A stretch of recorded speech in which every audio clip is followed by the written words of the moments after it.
যেটা হচ্ছে চলমান তাপদাহ যেটা চলছে, এটা হয়তো আগামী আরও 2 থেকে 3 দিন এটা কন্টিনিউ করবে। এবং দেখা যাচ্ছে যে বর্তমান যে তাপমাত্রা আছে হয়তো 0.5 বা 1 ডিগ্রি এদিক ওদিক হবে। তো ওভারঅল বর্তমান কন্ডিশন এটা আরও 2 থেকে 3 দিন কন্টিনিউ করবে। তারপরে যেটা হবে একটু একটু করে তাপমাত্রা কমবে, বিশেষ করে দেশের উত্তর পূর্ব এবং উত্তর দক্ষিণ অঞ্চলে তাপমাত্রা বেশি কমবে, কারণ এইসব জায়গায় বৃষ্টি হওয়ার সম্ভাবনা বেড়ে যাবে।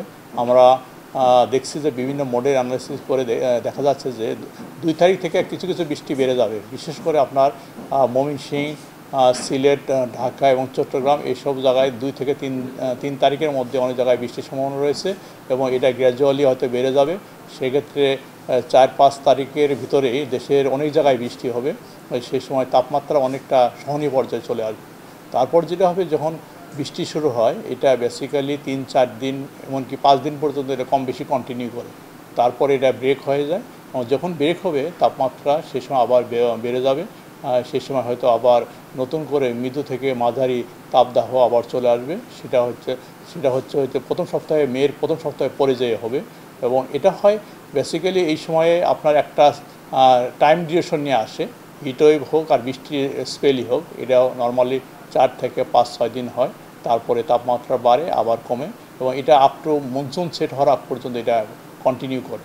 এটা বেসিক্যালি হচ্ছে জুন মাসের সেকেন্ড উইকে যে যখন মনসুন সেট হবে সেই সময় থেকে মোটামুটি মানে দীর্ঘ সময়ের জন্য যে তাপমাত্রা নর্মাল পর্যায়ে সেই সময় চলে আসবে। তাছাড়া মাঝে মাঝে গরম হবে, বৃষ্টি হবে, এইভাবে চলতে থাকবে।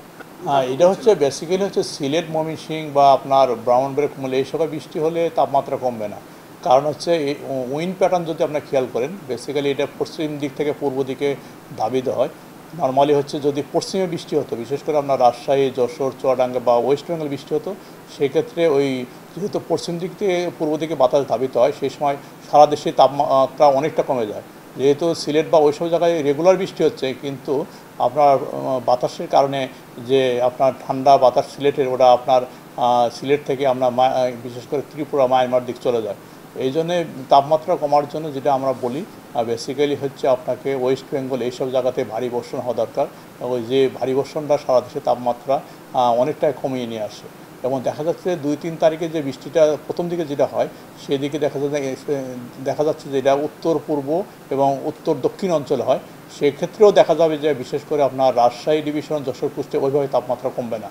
তো এবং এবং সিলেট এবং খুলনার যেসব জায়গায় বেশি বৃষ্টি হবে, এটা দেশের পশ্চিম অঞ্চলে ওই ধরনের ইফেক্ট করবে না।